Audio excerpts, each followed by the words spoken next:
طالبانو تاسې یو وارې په دې باندې ځان پوه کړئ خلیفه چاته وایي د الله خلیفه دین کې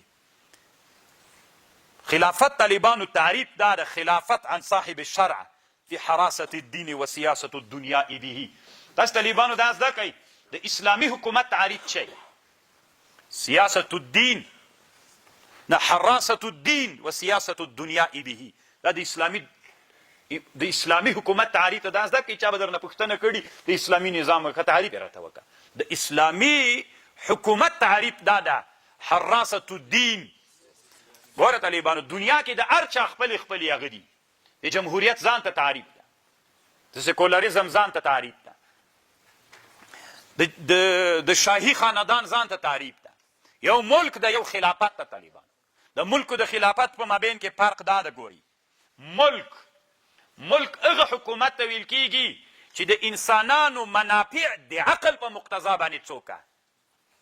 جوړې که حل یې که خبر ځان پوهی کې دې ته ملک وایي ملک یعنی بادشاهي د انسانانو مصالح د عقل په تقاضا باندې څوکه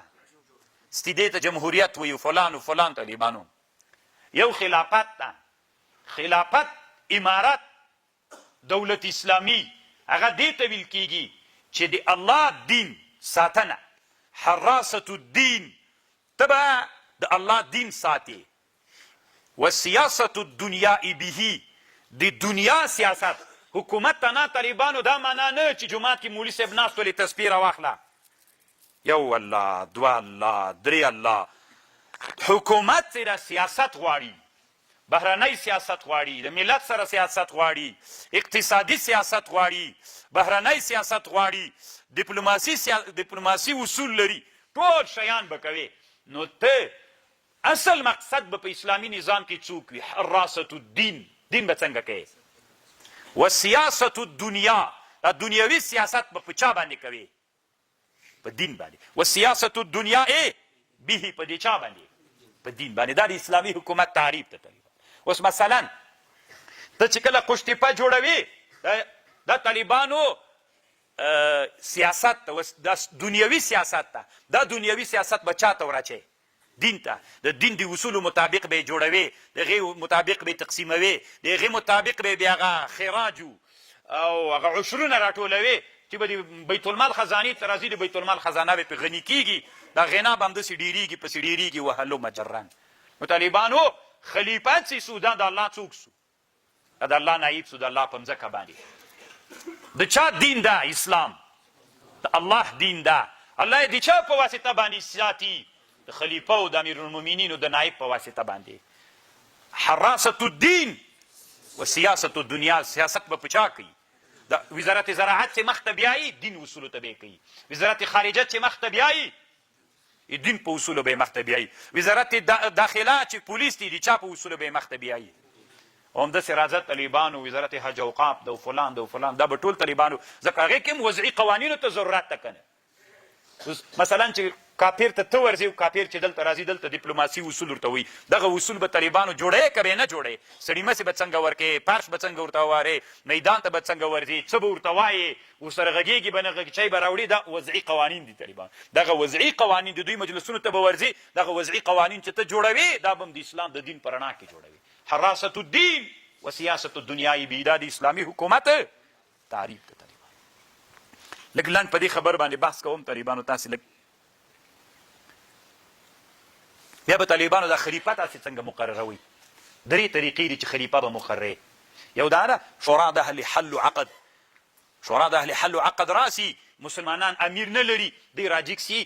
د شورا د اهل حل و عقد راسي یو امیر مقرر کی د یوه طریقه سو طالبانو د الله خلیفه نایب مقرر کړ بله طریقه دا ده طالبانو ورونو چې د استخلاف په واسطه باندې سي ګوره یوه خو شورا د اهل حل و د عقد سوه که نه لکه ابوبکر صدیق رضی الله عنه شورا د اهل حل و عقد رسول الله وفات سو الله نایب و خلیفه هغه بیا طالبانو د الله نایب ابوبکر صدیق صاحب شورا را جمع سوله په سقیف د بني ساعده کې د ابوبکر صدیق رضی الله عنه سره بیعت وکړه دویمه طالبانو د استخلاف طریقه ده د چا طریقه ده د استخلاف طریقه ده طالبانو استخلاف دې ته ویل کېږي دا اوسنی پاچا چې ژوندی ده دا پاچا ځکه چې پوهېږي چې زه مړ کېږم بیا ووایي چې پس له ما د مرګ د ما نه پلانکی د مسلمانانو خلیفه. دویمه طریقه دا د طالبانو چې دې ته طریقه دي چا وایي د استخلاف ورته وایي. لکه ابوبکر صدیق رضی الله عنه چې کله وفاتېدی بیا عمر رضی الله عنه د خپل ځان خلیفه وګرځاوه. دا دویمه طریقه په اسلام کې راغله د امیر د مقررولو د استخلاف. خو دلته طالبانو یو ټکي ته تاسې فکر وي ولی العهد څنګه ده په اسلام کې. ولی العهد دې ته ویل کېږي چې پاچا راجیګ سي، ځکه دا هم د استخلاف بحث ده چې کله پاچا راجیګ سي مړ کېږي ځکه بیا په ژوند کې یو سړی خپل زوی ولی العهد وګرځي.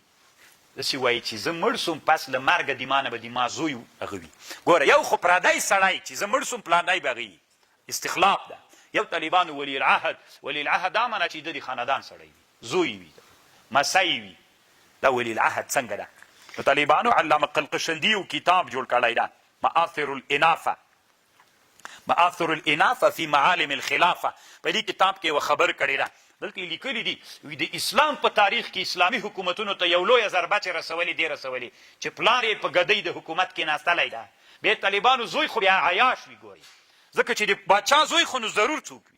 عیاش وي طالبانو. نو هغه چې بیا باچا ډېر کاله باچایي کړې، ډېر کاله کې دی په عیاشي هغه سوی دی چې د مسلمانانو نایب ولی العهد مقرر سوی ده، د اسلام ته ډېره ضربه رسولې ده. دا د دیموکرات سړی وي. نو ولی العهد طالبانو اسلام کې باید مقرر نه سي، اسلام ته ډېر تاوانونه رسېدلي. راجحه رایه دار طالبان بیا دې داسې چل وکړي چې یا د شورا د اهل حل و عقد ته وسپاري یا د استخلاف دپاره یو بل ښه مسلمان سړی مقرر کړي. ولی العهد ډېر تاوانونه کړي دي. لکه دا اوس طالبانو د سعودي په الحاله اصل خو بادشاه هغه ده ملک سلیمان د طالبانو، ولی العهد محمد ابن سلیمان. ولی العهد مونږ په خپل ژوند وینو طالبانو چې وکړي. سعودي یو اسلامي حکومت محبت ته وحي طالبانو دیموکراسۍ طرف ته روانه کړې ده که نه؟ نو طالبانو د یو ښه مثال ده. صحیح ده، پلار ته ډېر احترام لرم، خو طالبانو دا ټولنه ډېر عادت لري. انسان خپل طبیعت نه لري، انسان له ټولنې نه متاثر دي. پلار خو دې په غرو کې اوسېده، په دشتو کې اوسېده، غریبو خلکو سره مجاهدینو سره رابطه وه. صحیح ده، پلار دې له هغه نه متاثر سوی و، یتیم و کونډه او درد هغه یې لیدلی. ته چې راغللی د کابل ټولنې ته راغللی، د کابل ټولنې ته راغلی، دلته پسونه دي، دلته غوښې دي او دلته زرې موټر دي، دلته داسې ښایسته ښایسته خلک دي، سړي څنګ ته را څنګ ته ګرځي. دلته کونډه نشته، ځکه کونډه دلته څوک را پرېږدي؟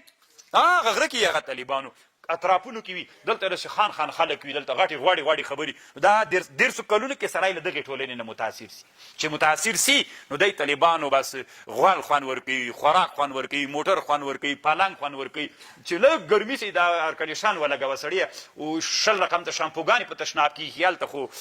بیخي تشناب موجود، نو په تیږه ودرېږه، په سر باندې اوبه واچوه، داسې ژوند وکړه دی موږ تاسې اطرافونو ژوند کې. نو بیا دلته دی له د عیاشي نه دی چې بیا په ګدۍ باندې کیني، بیا طالبانو دی دلته عیاشي کې بیا اسلام بیا حراست الدین دی نسي کولی، ځکه چې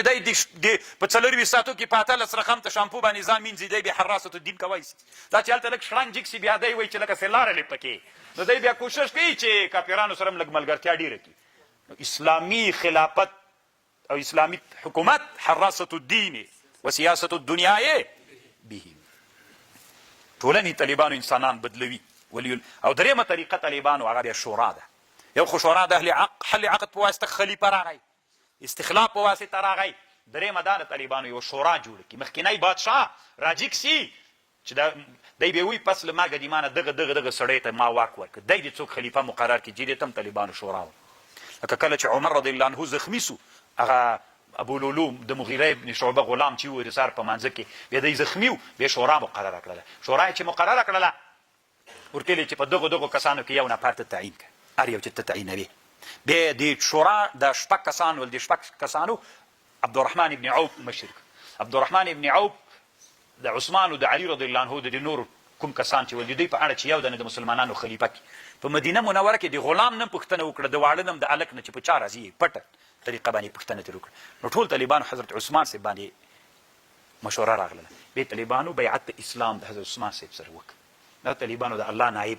انسانان به مقرري چې د دنیا په باندې ترقي وکړي، ټولنه د الله دین به هم ساتل کېږي، د الله په دین کې به د دنیوي سیاستونه په چا باندې کېږي.